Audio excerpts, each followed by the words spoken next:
Are you happy with where you're at right now? Well, what if I were to tell you that you are the only person holding yourself back? No one and nothing else is holding you back. I initially started to believe this idea. I don't remember it initially, but the first book that I read that really started to change my views and actually start to form this belief in my mind was Reality Transurfing. I read it and then I liked it. I liked how it changed my life so much that I read it again. So I've read it twice. And then I realized I really got into the knowledge and I went down the rabbit hole because I after all of that, I realized that there's really only one difference between the hyper successful and the normal ordinary citizen. And it's all in their mind. That's literally the only difference. And so I started to realize that, and then I looked up more and more books on mindset and worldview. And then I went to Funnel Hacking Live where I heard about Napoleon Hill. Russell Brunson obsessed over Napoleon Hill, who turns out Napoleon Hill was commissioned by Andrew Carnegie, the richest man in the world at that time, to literally go study. Andrew Carnegie told Napoleon Hill to go study all of the richest people in the world, all of the most successful people in the world. And he told him to go study them and figure out what they're about, figure out what their deal is. And so what he did that. He did that for 29 years. So and Andrew Carnegie gave him all the connections to the most powerful and the most successful and the richest men and women in the world. And he wrote a book about it called The Law. Here, I have it written down. It's called The Law of Success in 16 Lessons. And then Henry Ford saw that book and said that was too powerful. So he made they basically took it off of out of print. So no one had access to it anymore. And then he had to edit it down and then he edited it down to one book. And then he edited it down even more, and then it was put into Think and Grow Rich.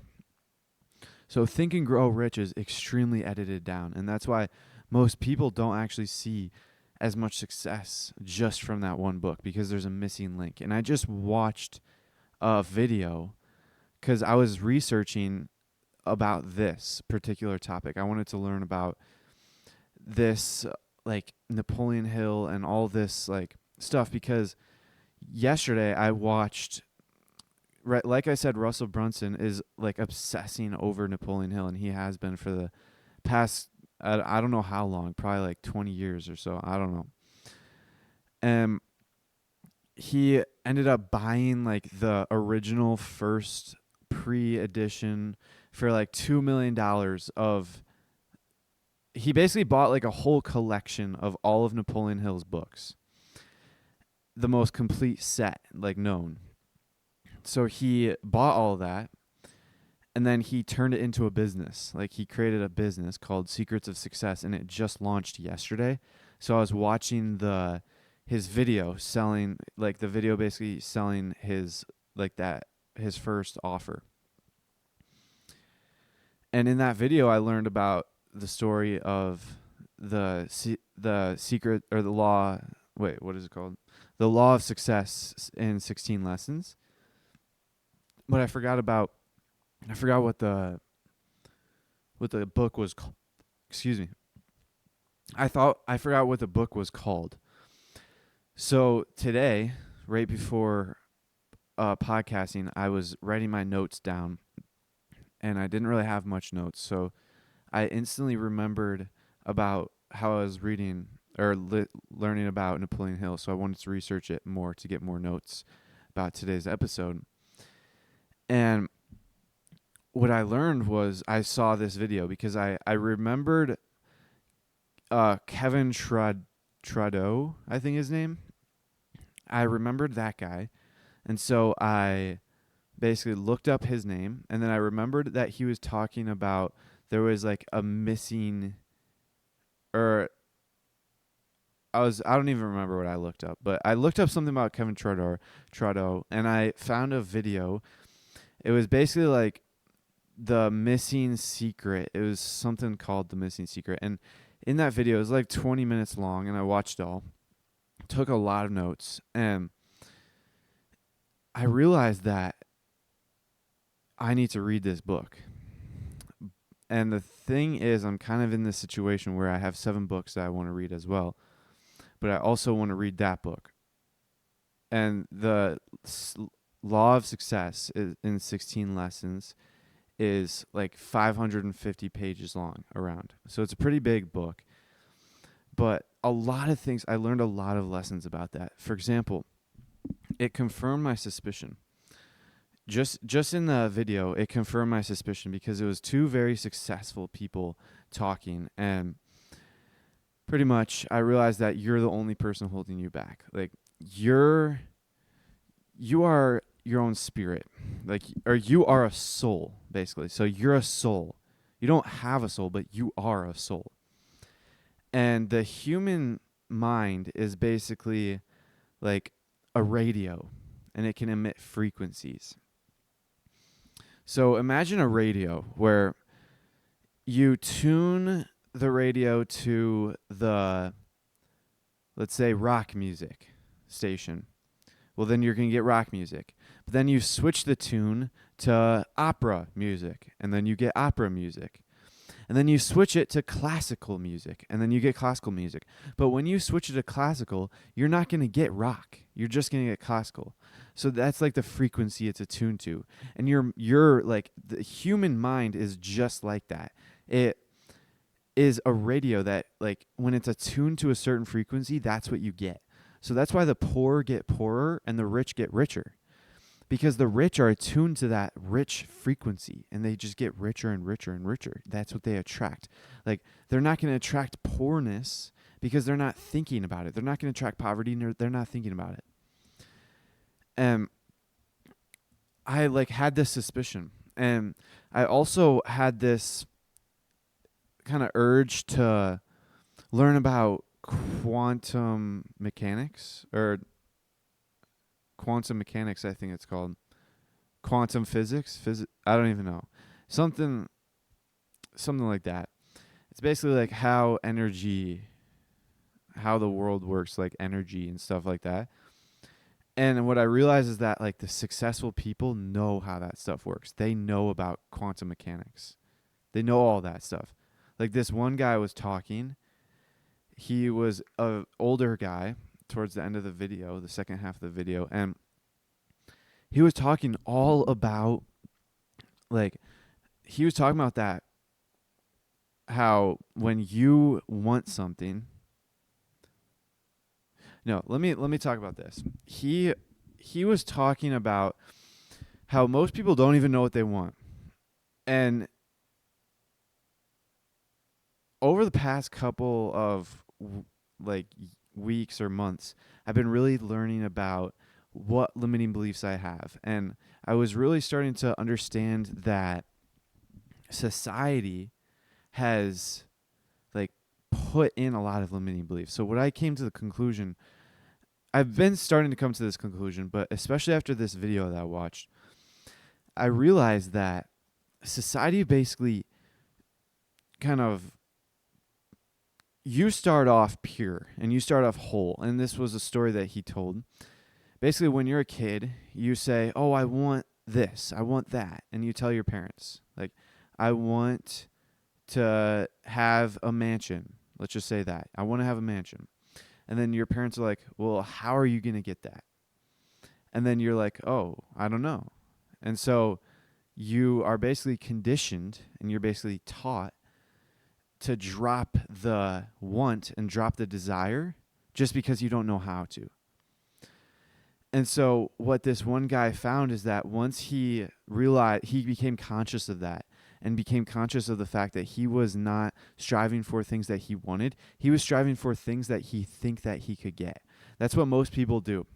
Their goals are set based off of what they think they can do because they were conditioned in such a way to not want things that seem out of their limits. Yet we see every day countless people pop up out of nowhere and become millionaires. Countless people just become a millionaire just like that. The other month, I went to a business conference, Funnel Hacking Live, and I saw an award ceremony of people earning an award for making $1 million. And I saw so many people that all looked like normal, ordinary people.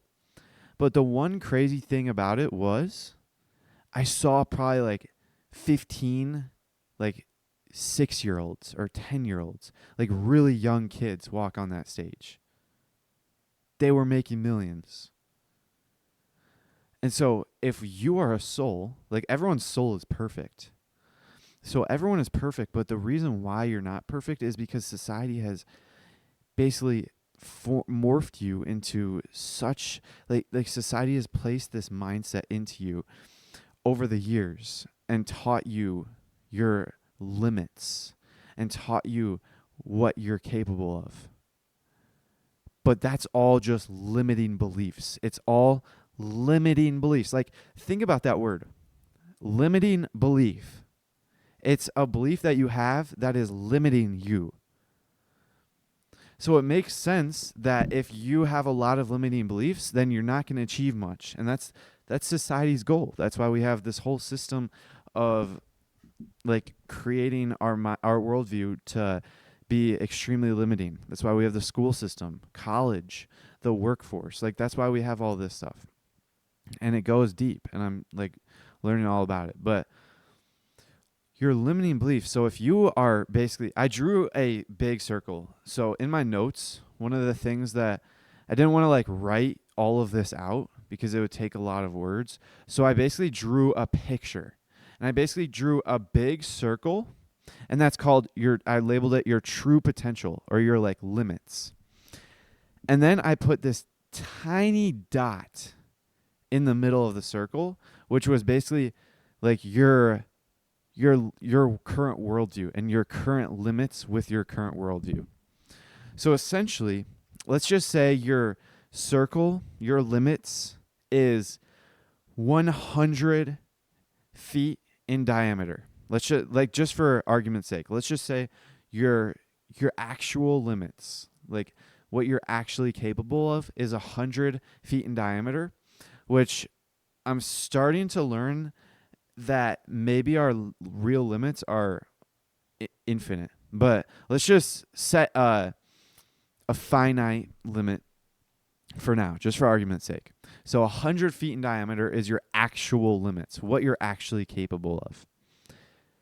And then you have a 1/4 of an inch in diameter circle in the middle of it.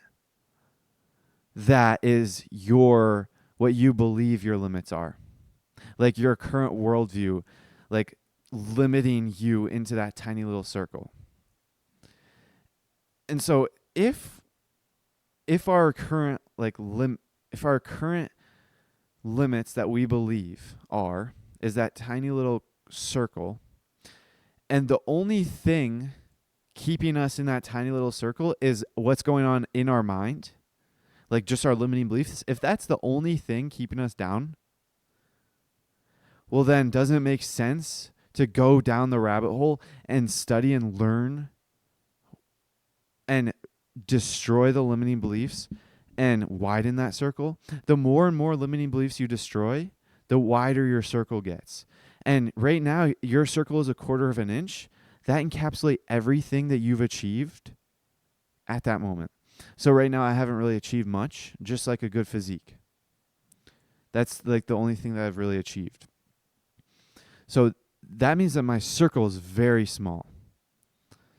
And so the more and more limiting beliefs that I destroy, the bigger and wider my circle is, which means that let's just say I have $100. Let's just say I've made $100 and my circle is a quarter of an inch. So that means your circle is a quarter of an inch and you've made $100. So then if you expand it to 10 feet, then that means you make like $1 million.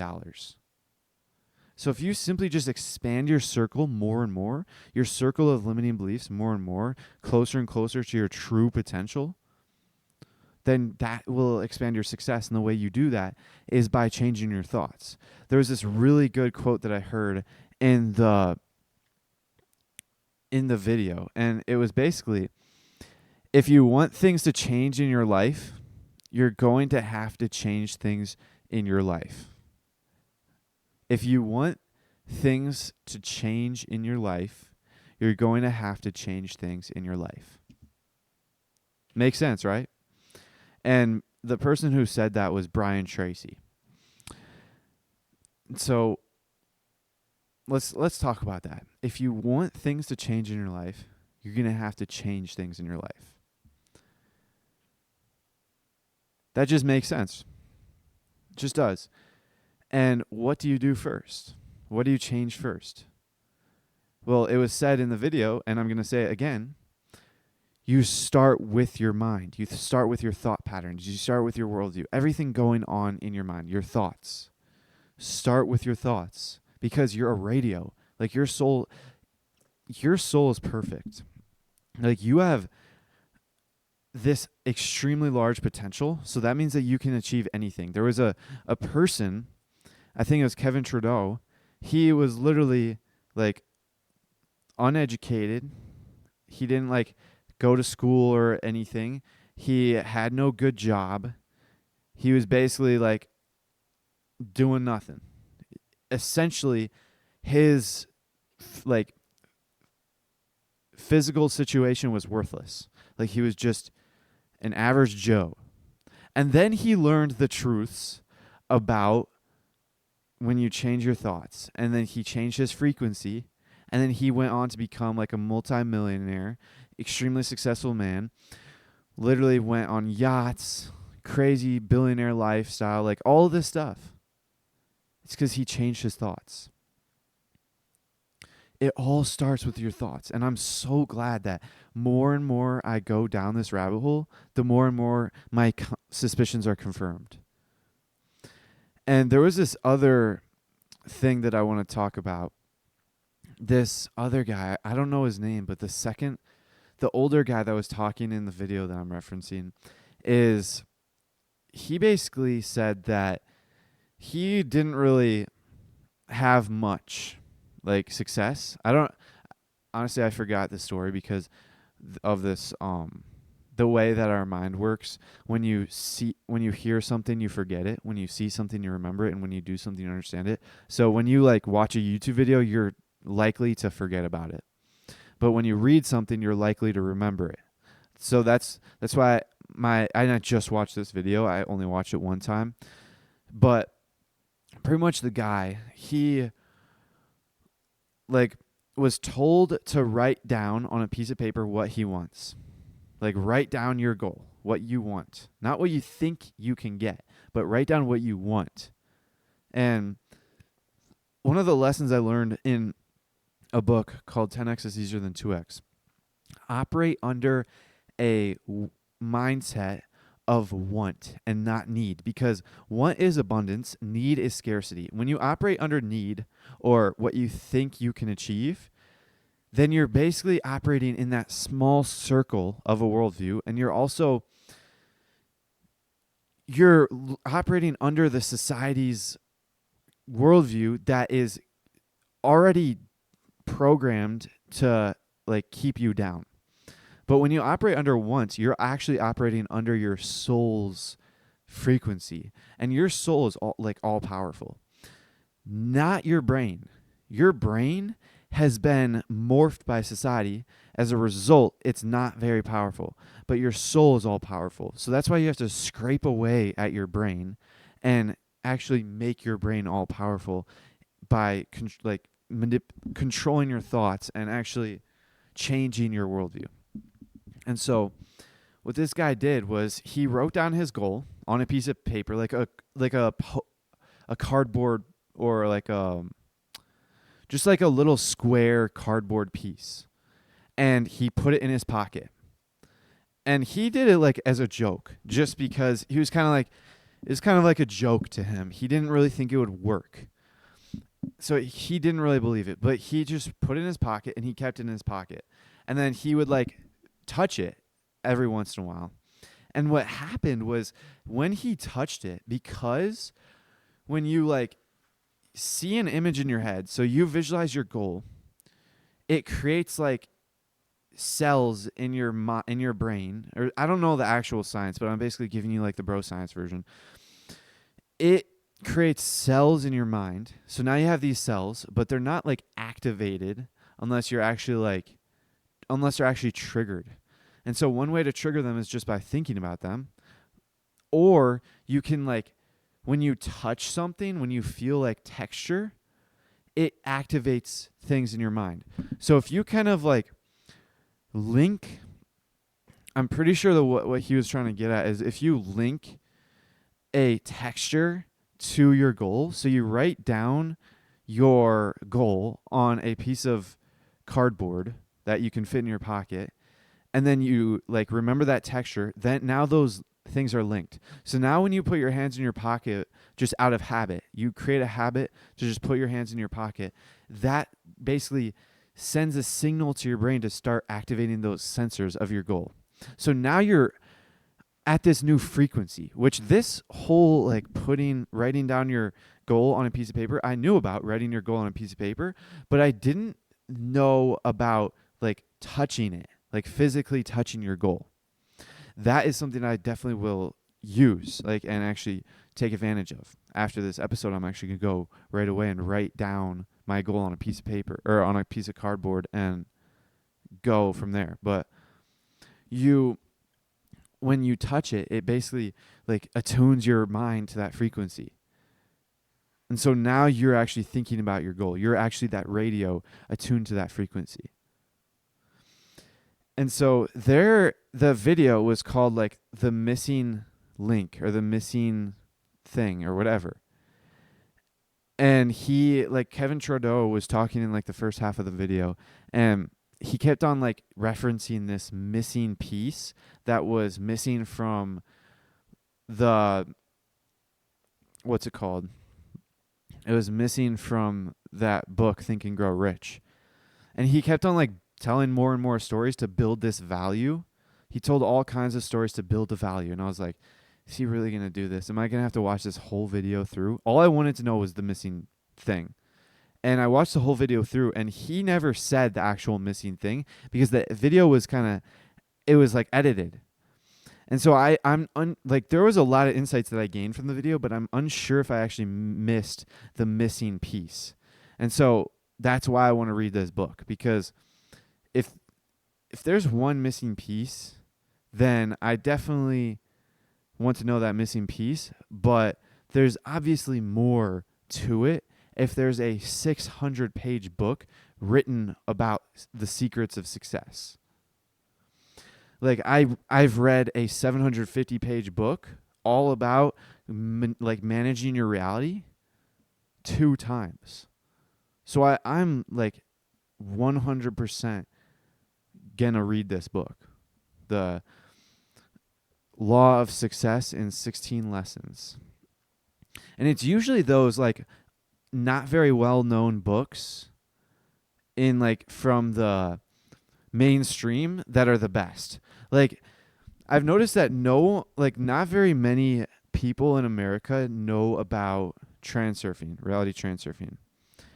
Like not like it's the mainstream does not know about reality transurfing. It's all just niche esoteric people that know about it. And so and that book is like the most amazing book I've ever read. And so it makes sense that like all of the mainstream books, yeah, they're good, but they're mainstream. So you have to kind of look at it with the perspective that if the mainstream people, like the 99%, think that this book is good and it's popular, well then yeah, you may find a little benefit off of it, but it's probably not going to be the most like amazing book out there. I've never heard of the 16 or the law of success in 16 lessons. And you can tell because I keep on looking down at my notebook to figure out what it's called, because I keep on forgetting what that book is called because I have to keep looking at it. So this book, I think that is going to be a game changer.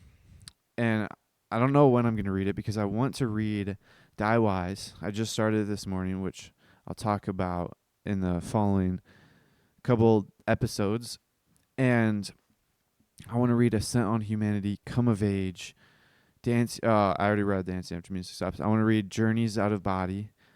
I want to read Egypt Code, and I want to read Tufti the Priestess. So all these books are on my list, and I already have them in my closet, so I got to read them all, or else they're just going to be added to my pile and never read. Because once I read what is it called? The Law of Success in 16 Lessons, once I read that, I'll probably be in that zone and want to read more Napoleon Hill books. So that I'll just never read these books in my closet right now. Which just the other day, like literally yesterday, I was thinking that these are the most amazing books that I need to read right now, which I still believe. But now I'm on to this new book, The Law of Success in 16 Lessons, that I want to read also. So I got to keep and I find that this happens a lot. I have the shiny object syndrome when it comes to books. But usually I'm disciplined and I actually read the good ones. So that's good. All right, so one of the things I said was make it a mission to destroy all false limiting beliefs. That just makes sense because if your circle, like let's say you have, no, let's just look at my situation. I am on episode 94. Episode 95. I'm on episode 95, and I have gotten no real success with any of my episodes.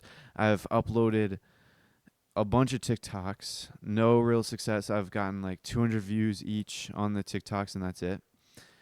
I've uploaded 94 episode, or actually I'm on episode 89. Or 88, I think. Episode 88 just posted this morning. So I'm doing all this stuff physically, but I still have these limiting beliefs. I'm working on it every single day. Reading helps a lot. And I haven't seen any success other than that one day where I got 50 downloads in one day. But other than that, I haven't made any money. So I still haven't gotten any monetary gain out of it, and it's been 3 months, which I'm not sure how quick it should happen, but that's why I'm really locking in on this worldview. Okay, so one of the things I was telling my friend about today was everyone has negative thoughts. So every single person has doubts, insecurities. Everyone has some sort of negative thought or another. Even the most successful people. Even Andrew Carnegie, Napoleon Hill. Even any successful person, any person that you can think of has had a negative thought. So it makes sense that if I have negative thoughts, then there's nothing to worry about because those successful people have negative thoughts as well. But the only difference between the successful people and the 99%, the average people, are that the average people succumb and let those negative thoughts affect their life. But the 99% ignore and push those thoughts to the side, lock them in a box and throw them far away, and they gain success. And that goes along with the principle of managing your thoughts. Everyone has negative thoughts. So there's no reason for that to discourage you. Okay, so I was talking earlier about how our brain is like a radio. And I was also talking about like society conditions us. I want to combine them and basically say that our brain is a radio with infinite signals. Or let's just say, combine the circle analogy of 100 feet in diameter circle. So let's say our brain is a radio that has 100 frequencies. Okay? 100 frequencies. And we can access any of those frequencies at any time. But society has basically programmed our brain, our radio. Society has programmed our brain to only see one or two frequencies. Like to only see the middle class or the poor poverty frequency. Society has like programmed our brain to have all of these limiting beliefs, which as a result as only one frequency. And it's like not a successful frequency. So all we have to do is attune to those hidden frequencies, which we can inherently attune to because it's not because we learn how to, it's because it's our birthright. It's not because we earn it, it's our birthright. Like I said earlier, our soul is perfect, so our soul can attune to any frequency that it wants. And our brains are just sending out energy, sending out frequencies. Like this is one of the concepts I learned about in Transurfing, where we basically are living in a world of energy, and we're taking in that energy, and then our brain is programming that energy and sending it out through our thoughts. So basically, since everything is energy and we're sending out these frequencies, we are attuning to these set frequencies and bringing in that type of energy. So if you're attuned to the poverty frequency, you are going to be bringing in that poverty energy and bringing in more poverty. But if you change that frequency to rich, wealthy, then you start bringing in that rich, wealthy frequency. It's as simple as that. That's how the world works. And I wrote down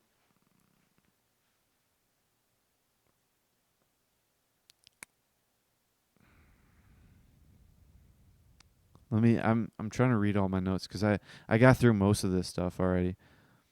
Okay.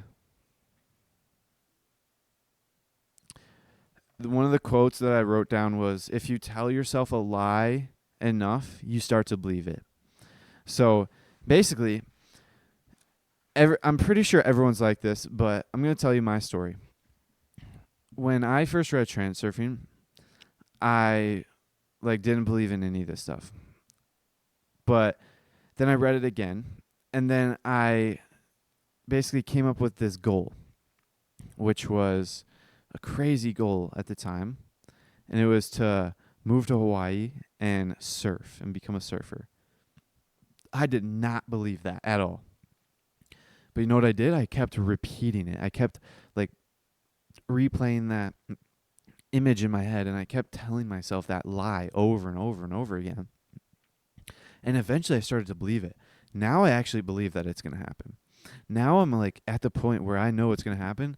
And now I've actually expanded my slide to where not only I'm going to move there, not only am I going to be a surfer, but I'm also going to move there, have my own private beach, have my own nice house, have all of this stuff.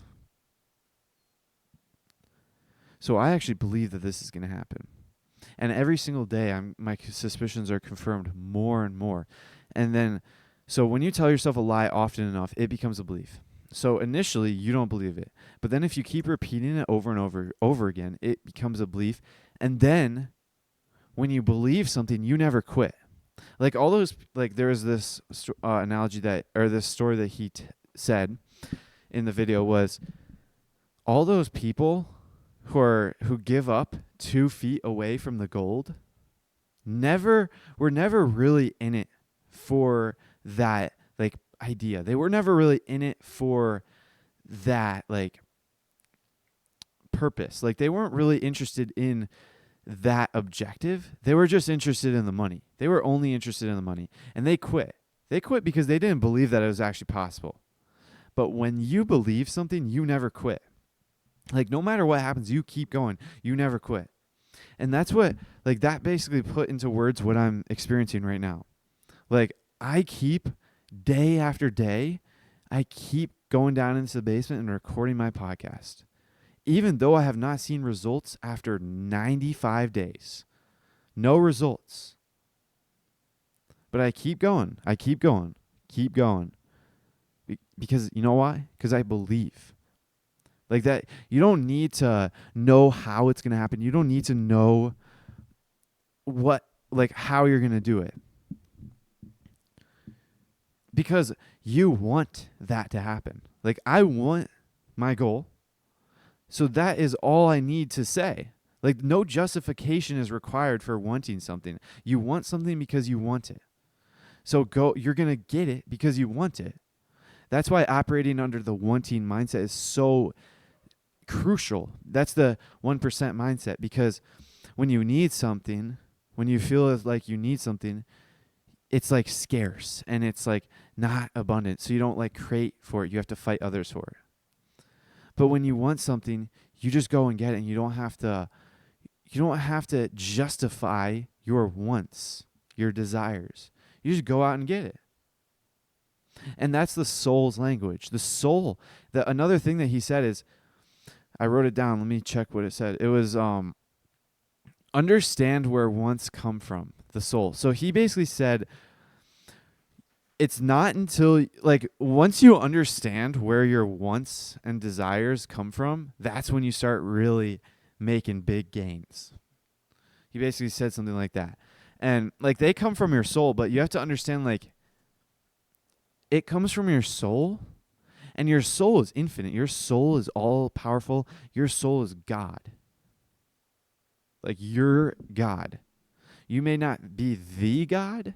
Like, I'm just in the beginning of my spiritual journey, so I'm basically repeating what I'm learning. Like, I'm basically just reiterating every single thing that I'm learning. So in Dancing After the Music Stops, I learned that I am God. I may not be the God, but I am a God. And my soul is like part of that power. So it just, if my desire comes from my soul, well, then that means that it's like God's desire, essentially. And that means that, and a lot of people believe that your, like, the human mind is has like a gateway, a communication channel to God, which is basically like your soul can communicate with God. So if your soul is in communication with God, and then your desires come from your soul, that basically means that your desires are coming from God. So then you dedicate your entire life. Like, one of the things someone said in that video was, all you got to do is figure out what you want to do and dedicate your entire life to it. Like, decide what you love to do and dedicate your life to it. That's it. Like, you just got to figure out what you love to do and then just commit your entire life to it.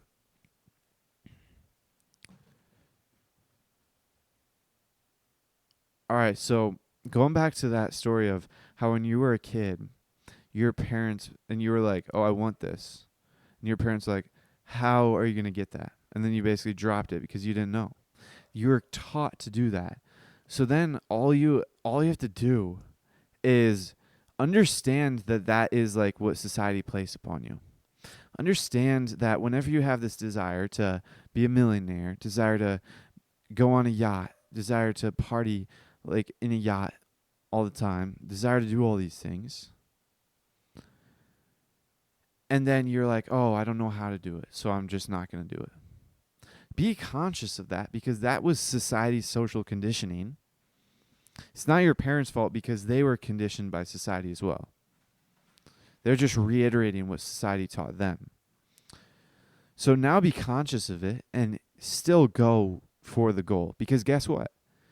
Not a single successful person knew how they were going to do it. Not a single one. Like, no one knows how they're going to achieve it. Like, if you have a lot of experience, you may know a lot more than their average Joe trying to gain success. Like, you may know a lot more on how to do it, but you don't know every step of the way. But what they do understand is that they know they don't know, and they know that it doesn't matter whether you don't know or not. Because if there's uneducated people that can become millionaires, if there's people less educated than me that can become millionaires, like these 6-year-olds, they can become millionaires, then anyone can. Like, you don't have to know how to do it. You just have to follow all the principles and just figure out how to do it. And one of the things that is extremely great is studying, which I guess kind of contradicts like the fact of not being educated. But I really believe that studying like these books, the right types of books, like this one guy, the older guy in the video, he basically said that he never reads novels, he never watches movies. He's only interested in consuming like books that are going to help improve him. He's only interested in nonfiction self-help books. He's only interested in reading books that are going to improve his situation, improve his life, which is exactly what I'm doing as well. So that's another thing. He also said, figure out, like, what he does is once he knows what he wants, he finds someone that's already done that. He finds someone that's already achieved that thing that he wants to achieve, and then he goes and talks to them and does every single thing that they say. Every single thing. And then he achieves that thing as well. Like, it seems too easy, but that's how it works. And no one does it. But once someone does do it, they gain massive success. And one of the things that I realize is that most, like, all these successful people are studying worldview. Like Russell Brunson, one of like my first people that I was learning about for business, he studies mindset and worldview and like your thoughts. He studies Napoleon Hill. So it makes sense to study Napoleon Hill as well. Like, doesn't that just make sense? I believe so. So it just seems too easy. And that's because we are operating under that 1 meter, half of an inch mindset. We're operating under that frequency. But when you ascend your consciousness to a higher frequency, when you ascend to the 50 feet, 100 feet frequency, then you realize that, oh yeah, that's how it is. Like, usually the simple things in life are the greatest. Like, one of the things that is pretty obvious, or one of the things that I've noticed is that it's usually the simple things in life that are like the most satisfying, the most rewarding, and like the most, like the best. Just the simple things. Just simplicity.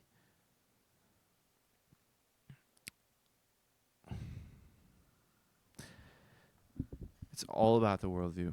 Let me get some water.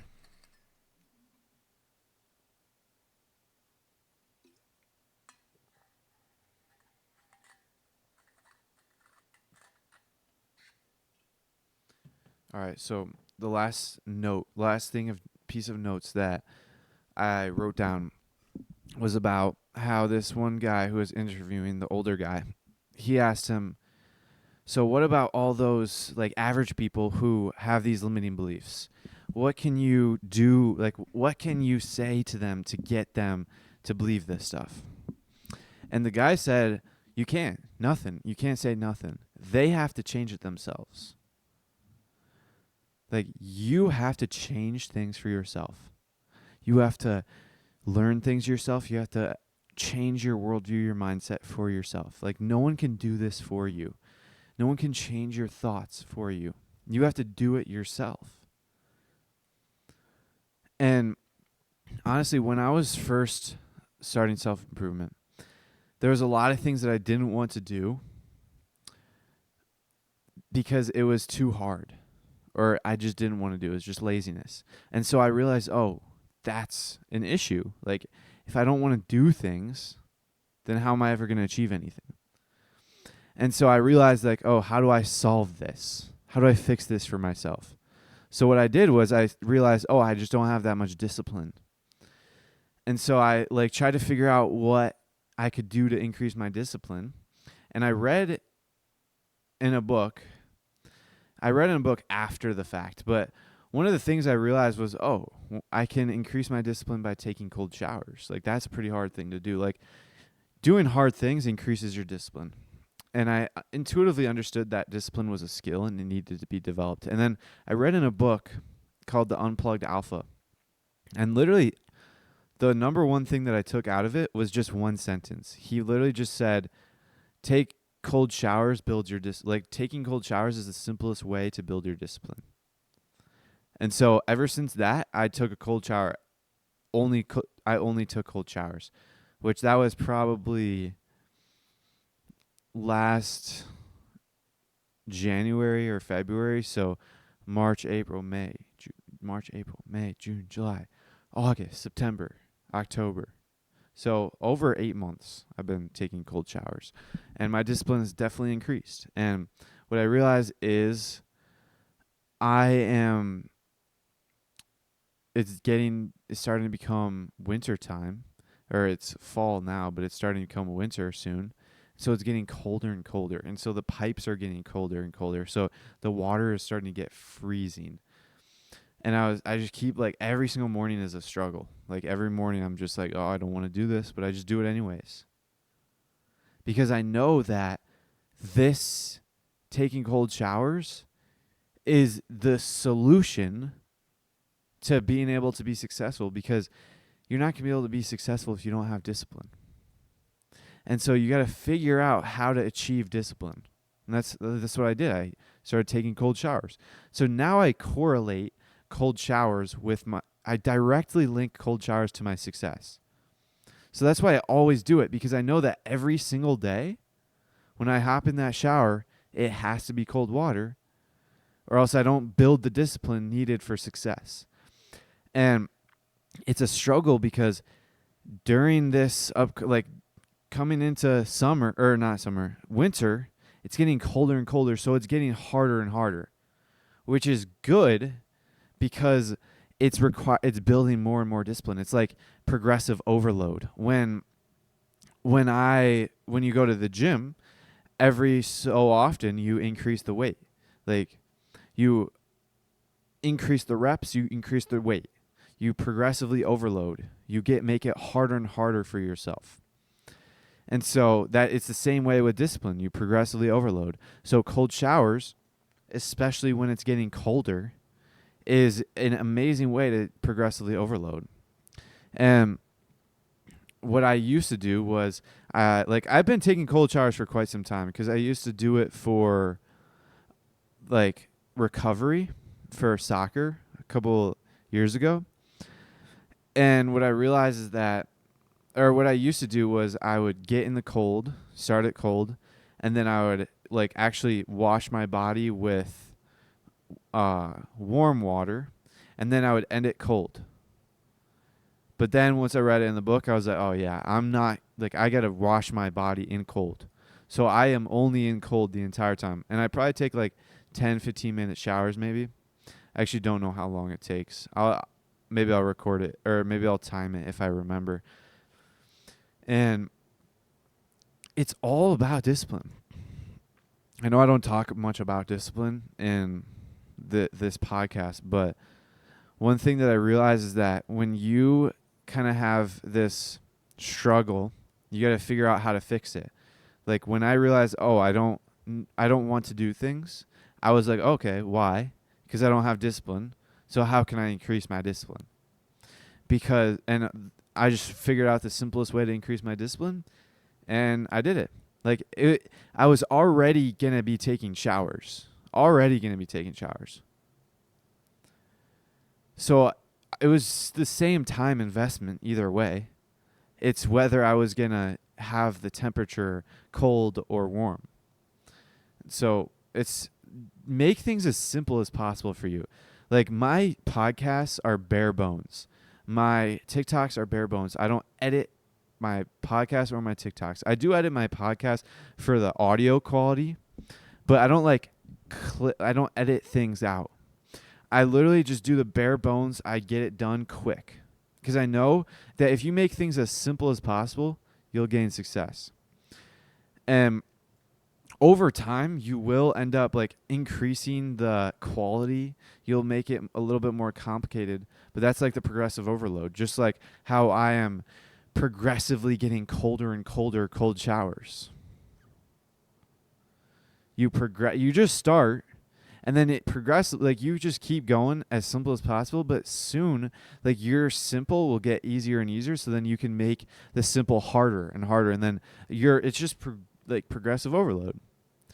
So that's why there is you guys saw, if you've been following my show like ever since it started, you guys saw the progress.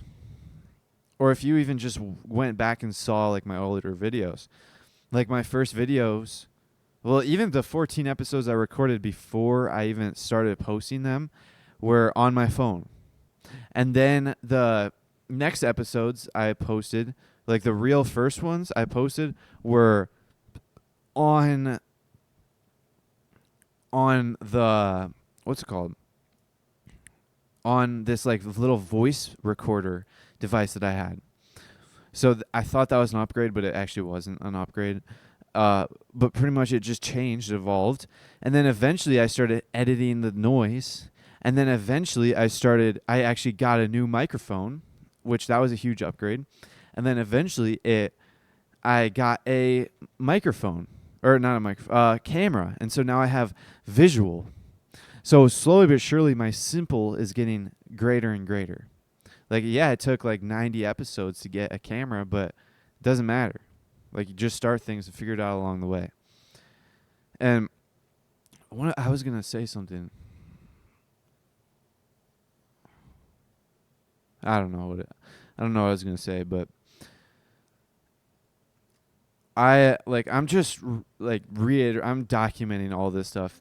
I keep on seeing that people teach things that they don't even apply.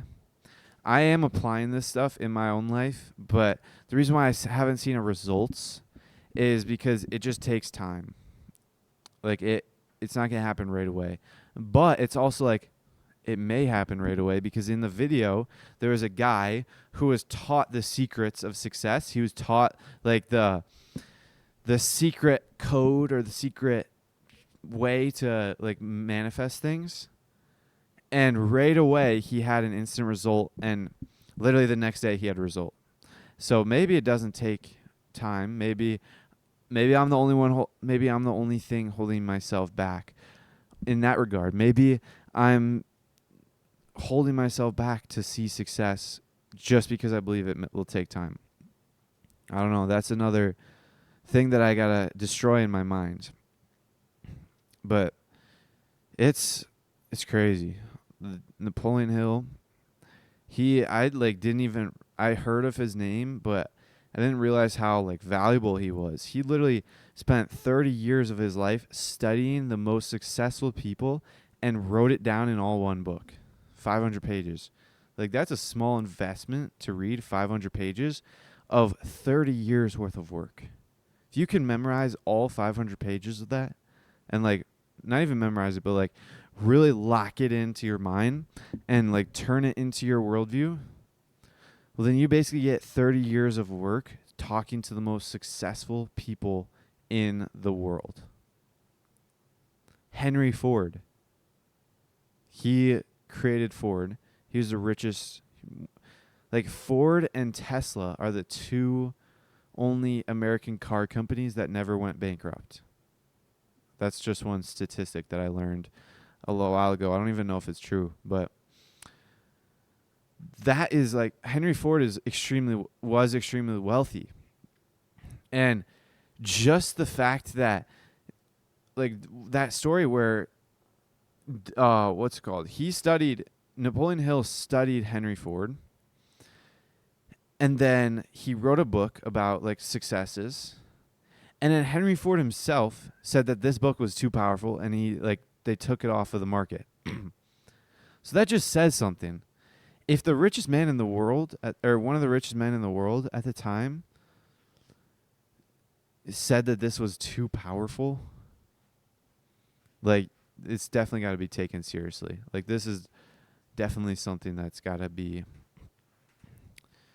looked into at the very least. Because, like, Henry Ford is the epitome of success. Billionaire, I think. I assume. That's like, I got a lot to say, but over the following couple days, I'm going to be reading about death and dying wise in a book called Die Wise. And what I learned this morning was the system that we have of dying is an extremely unnatural, artificial, and subdued time. Like, it's a subdued event of death. And what happens is that people don't even want to die, and people are under antidepressants, sedatives. Like, imagine that scene, and imagine, like, you're a soul, and death is like this natural process of transferring your soul into this, like, the soul world or the spirit world. So it should be this, like, sacred process, but our society has artificially tampered that process. And it's just this very disturbing thought, because I never really thought about that. How our soul is transferred, like, it's making its journey to the infinite again. It's like we're in a finite world right now, and our soul is living in the finite world, and it's returning back to the infinite. And so this process of death should be this, like, spiritual process, this natural process. But what our society teaches us is to resist death and not want to die. And then we also, like, get these, like, we get put on life support, and we get put on, like, all these terrible artificial things, which I didn't think were terrible until I just read, like, literally the introduction of the book. And I'm starting to actually realize, like, oh, wow, that's actually not good.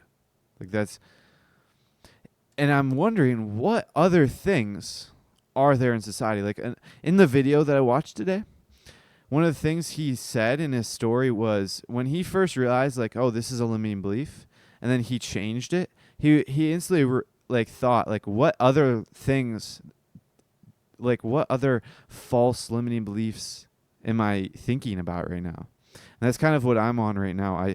I'm searching for all these limiting beliefs that I have and destroying them. And one of the things, like, just recently I discovered was the fear of death. And just this morning I discovered this isn't a limiting belief, but it's one of the things that society teaches us that's holding us back. And it's not really that big, but I'm currently trying to learn how to read faster. And one of the things that I realized this morning was that society, the education system teaches us how to read by, like, basically teaching us the sounds of each letter. So A has an apple, and then A makes ah sound. And so society teaches us how to read in that method. And so as a result, we have this inner monologue, inner voice when we read. So we're reading, like, word for word, and we're, like, saying every word in our voice. And as a result, it's really slow. And so what you're supposed to do when you read is just not have an inner voice. And that's, like, one thing that I discovered this morning. That's a really little, like, thing, but there's, like, it's just more and more things that I'm discovering that are limiting belief. And I have a prediction that in the following months I'm going to discover even more, especially once I start reading that The Law of Success in 16 Lessons book, which I'm probably not going to read in a while. And I keep doing this where I discover this book that I want to read right here, right now, but I have to wait. Like, The Die Wise I discovered like maybe a month and a half ago, but I made myself wait until literally like today to read it. So it's something I gotta change. But that's it for today's episode. So to wrap things up, actually, this whole outro I think is dumb. So I'm just gonna say follow for more if you're interested. So that's it. Follow for more.